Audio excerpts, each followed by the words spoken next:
Assalamualaikum warahmatullahi wabarakatuh. Sebelumnya perkenalkan, nama saya Aisyah Putri Aliyah dari Fakultas Ekonomi dan Bisnis jurusan Akuntansi, Prodi S1 Akuntansi angkatan tahun 2020.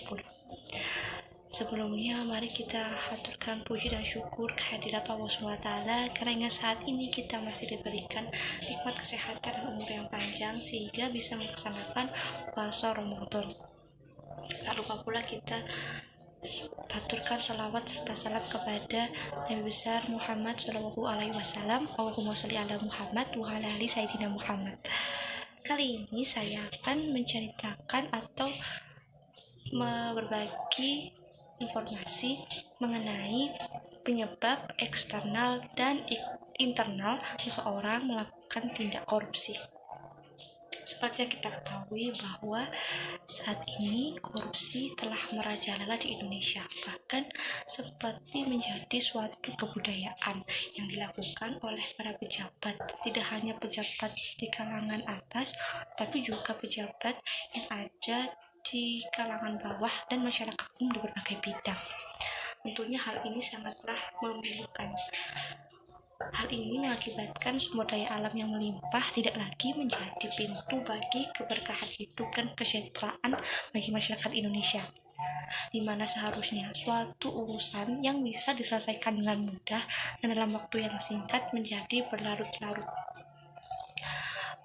Penyebab seseorang melakukan tindak korupsi ini ada dua, yaitu penyebab internal yang berasal dari dalam diri orang tersebut dan penyebab eksternal yaitu dari faktor lingkungan.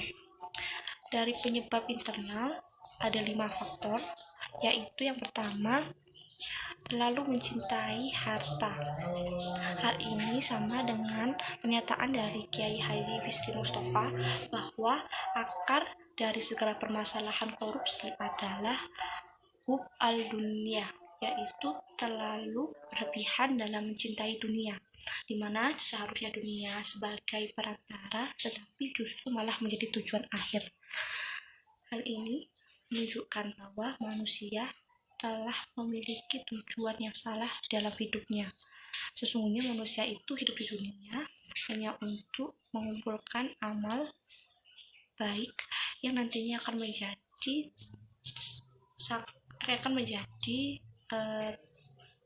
modal kita atau tabungan kita di akhirat nanti. Tapi dia justru memanfaatkan kehidupan yang diberikan oleh Allah hanya untuk mengumpulkan kekayaan yang sebanyak-banyaknya. Hal ini tentunya tidaklah baik. Bahkan orang yang terlalu mencintai dunia akan rela melakukan segalanya untuk bisa memperoleh harta yang sebanyak-banyaknya, bahkan walaupun yang dilakukan ini salah. Na'udzubillahi min dzalik, supaya kita dijauhkan dari sikap tersebut. Yang kedua yaitu sikap terlalu tamak dan serakah. Tamak dan serakah ini adalah dua sifat yang berarti tidak merasa puas dengan apa yang telah dimiliki. Sebanyak apapun harta yang dia miliki, dia akan terus merasa kurang, padahal sungguhnya hartanya sudah sangat banyak.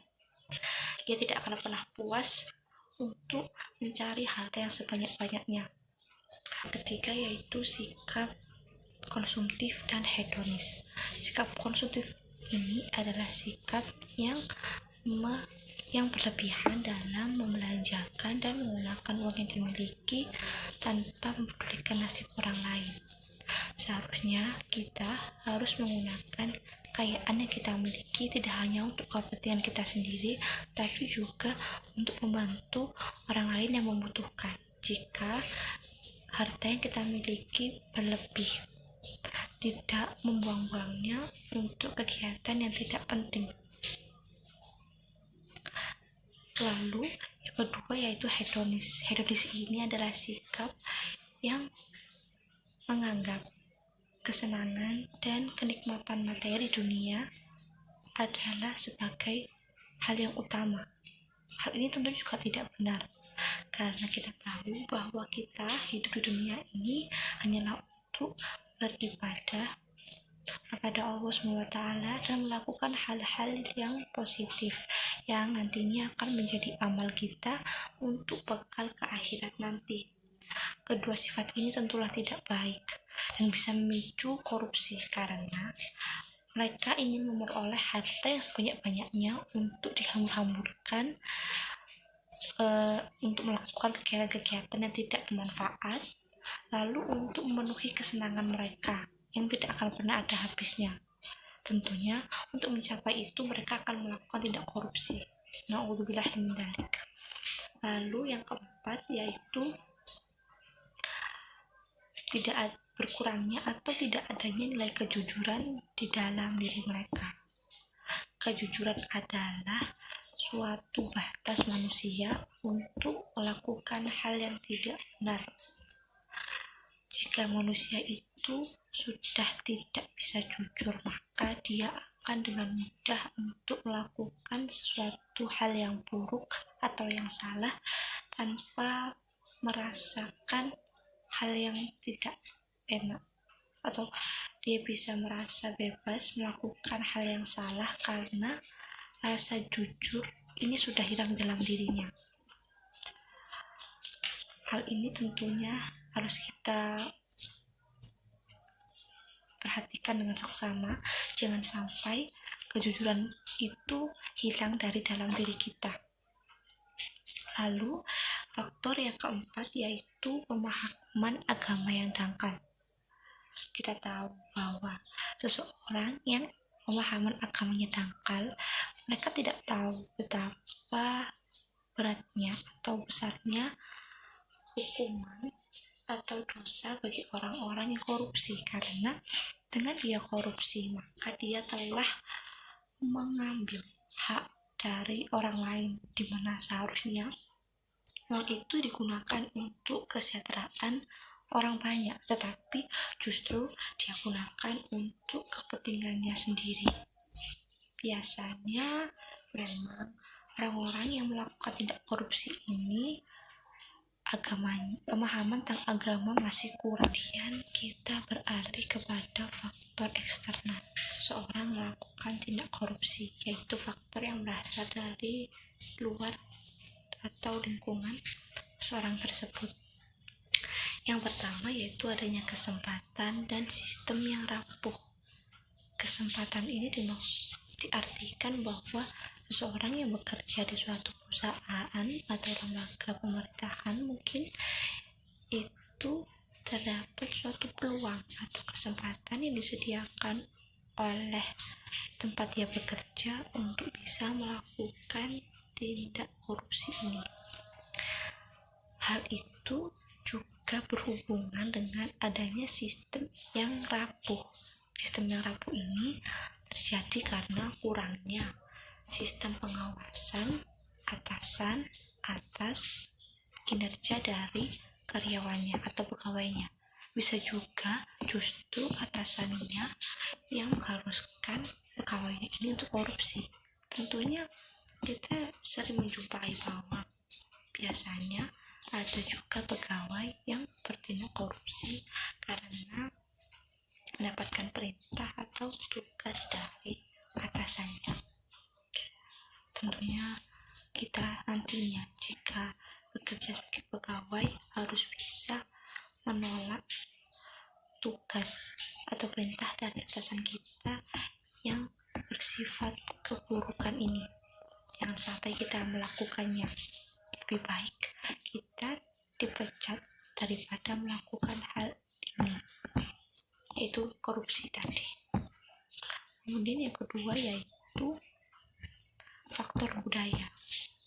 Kebanyakan bagi orang Indonesia, apabila ada seseorang yang bekerja sebagai pejabat di suatu lembaga pemerintahan, dia kemudian akan menjadi sandaran bagi keluarganya dalam memenuhi kebutuhan kehidupannya sehari-hari. Mereka berdalih bahwa mereka melakukan tindak korupsi ini untuk memenuhi kebutuhan keluarganya. Tentunya kita tidak membenarkan alasan ini, bahwa jika para koruptor ini beralasan bahwa dia melakukan korupsi untuk keluarganya, maka berarti dia memberikan rezeki yang haram bagi keluarganya, dan tentunya uang atau harta yang diberikan ini tidak akan berkah dan bermanfaat bagi keluarganya. Lalu yang ketiga yaitu faktor kebersamaan dan kebiasaan. Terdapat banyak fakta yang kita tahu bahwa banyak sekali pejabat yang memperoleh keadilan atau diadili di pengadilan secara berjamaah. Mereka melakukan korupsi ini tidak seorang diri, tetapi juga melakukannya dengan orang lain yang jumlahnya juga bisa orang banyak. Mereka sepertinya tidak merasa malu atau takut dalam melakukan hal ini, sehingga mereka mengajak orang lain untuk melakukan tindak korupsi ini. Lalu yang keempat, yang yaitu terakhir, faktor hukum yang masih lemah. Kita tahu bahwa hukum mengenai korupsi di Indonesia masih kontroversi atau masih kurang tegas dalam memberikan hukuman bagi para koruptor untuk rasakan jerah agar tidak melakukan tindak korupsi ini. Sepertinya para koruptor tidak merasa jerah dengan hukuman pidana maupun perdata yang diberikan oleh pengadilan. Bahkan sempat ada berita atau kontroversi mengenai hukuman mati bagi para koruptor di Indonesia. Masih ada pihak pro dan kontra mengenai hukuman ini. Hingga saat ini masih belum ada kejelasan atau masih belum ada hukum yang tegas bisa memberikan efek jerah kepada para koruptor ini. Dari beberapa faktor-faktor yang saya jelaskan, saya berharap kita bisa menjauhi semua faktor-faktor tersebut dan kita tanamkan dalam diri kita bahwa dalam melakukan setiap pekerjaan haruslah niatkan hanya semata-mata untuk beribadah kepada Allah, dan selain itu juga untuk memenuhi kebutuhan kita. Jangan sampai kita menginginkan harta yang banyak tetapi melakukannya dengan cara yang salah. Sekian yang bisa saya sampaikan. Mohon maaf apabila ada kesalahan dalam ucapan saya. Billahi taufiq wal hidayah. Wassalamualaikum warahmatullahi wabarakatuh.